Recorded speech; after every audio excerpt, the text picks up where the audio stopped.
जलालपुर बटियां इलाका वनी के तारड़ के बाअसर अफराद ने शराब में धुत होकर गरीब मेहनतकश पर तशद्दुद किया।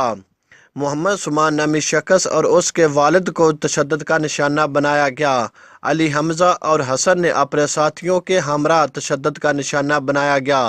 तारड़ बलादरी के बाअसर अफराद ने बाप और बेटे पर बेईमाना तशद्दुद किया। शराब पीती है दो बंदे ने ते एक नूं फोन किया है, तीजा भी आ गया। वो त्रवां बंदे आके मेरे इतने गालां शुरू हो गए कढ़नियां तो मैं हसना पाया। मैं क्या मैं तुहानूं की आख्या चौधरी साहब खैर वो नहीं असीं तेरे प्यो हाँ चौधरी साहब नहीं असीं प्यो हाँ। मैं क्या प्यो तो मेरा अंदर बैठा है। आखदे नहीं सानू प्यो आख।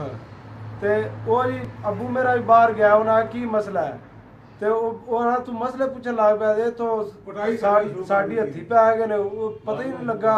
सानू प्यो पुत्रा ने इतने मार कुट के ते फिर बाहर पैरी पै सारा ते सानू उत्थे मार ते मरांदे रहे ने। ते एक जिहड़ा शदाद नाम दा मुंडा सी ओहदे कोल पिस्टल भी सी। लेकिन चौधरियां दे मुंडे इत्थे आए ने इत्थे दा शटर 1 फुट उच्चा रखिया है, फुट सवा फुट। अच्छा जी वो आन के ना शराब पीती सी ते कुट्टन लग पे ने मेरे मुंडे नूं ते मैनू भी कुट्टन लग पे ने।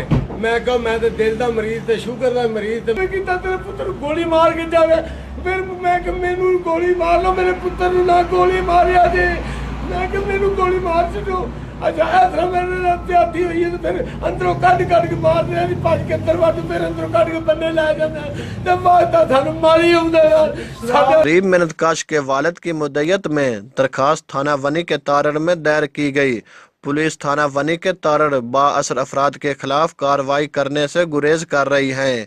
मुतासरीन का DPO हाफजा साजिद कियानी से नोटिस लेने का मुतालबा किया है। हम लाते हैं टॉप न्यूज, आपके फेवरेट टॉक शोज और अनलिमिटेड एंटरटेनमेंट सिर्फ YouTube पर। अगर आपने अभी तक हमारा चैनल सब्सक्राइब नहीं किया तो अभी सब्सक्राइब करें और बेल आइकॉन को क्लिक करके हमारी लेटेस्ट वीडियोस के बारे में अपडेट जानें।